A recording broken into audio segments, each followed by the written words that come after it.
Murders by empires. All the damage to property in a victim country helps the imperial power take over. All the deaths, the bodies to clean up, the rot and stench to clean up, the hideous sights all help the empire. It cripples the victim country, adds to the trouble to recover. Apartment houses in ruins, so much work to renew, no water, no electricity, no fruit stands, no offices, no product for clean water, no toilets, the sewer in ruins. All this helps the empire because it cripples the victim country. The death of civilians, very important, leaves them in ruins. The more ruins, the better. The more trouble to rebuild, the more the big power, the United States of America, is needed to handle it its way. Grenada, the new Jewel movement under Maurice Bishop, a medical school with American students, an airfield for tourism, condemned because, say, Russian bombers can hit the U.S. from there.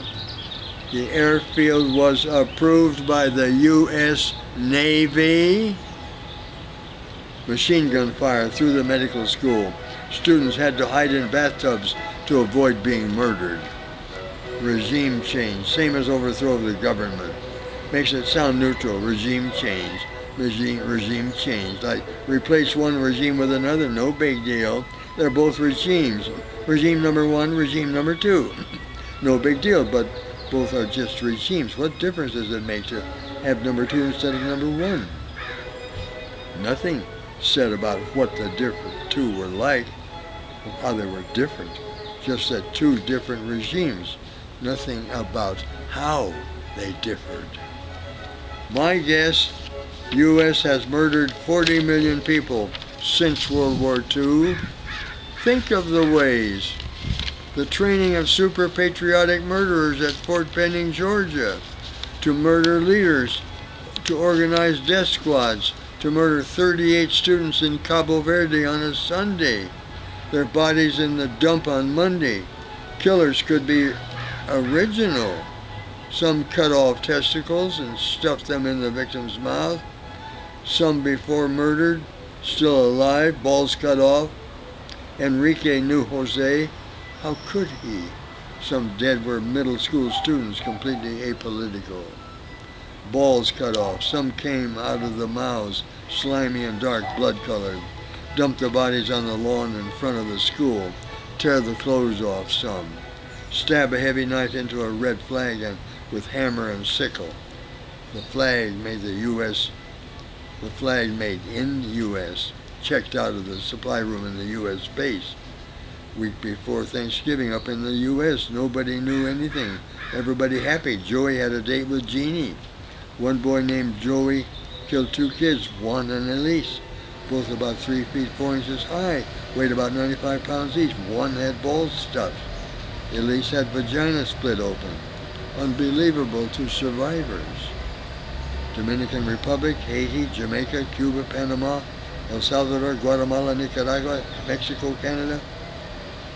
Every country in Africa, everyone in the Middle East, each attacked in its own way, some at night with no news coverage. Our empire. To take over countries, you leave them in ruins. Nothing at all like they were.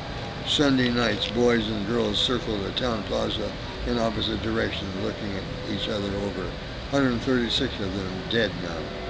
All by death squads told to kill communists. All the parents, brothers and sisters, in terrifying shock, get the priest to help be sure their souls are in heaven. 136 dead, like we said. Why? No reason understood, but many illiterate in this town. What sins did the town do to bring God down like this? Enrique knew who's Jose, as I said. Enrique killed him, stuffed his balls in his mouth. They played together on La Rana Avenida when they were little children. Jose doing orders, killing communists. the more the better. That's what they say. American foreign policy, Americans' national security policy, protect U.S., destroy evil, destroy the communists. We know who they are.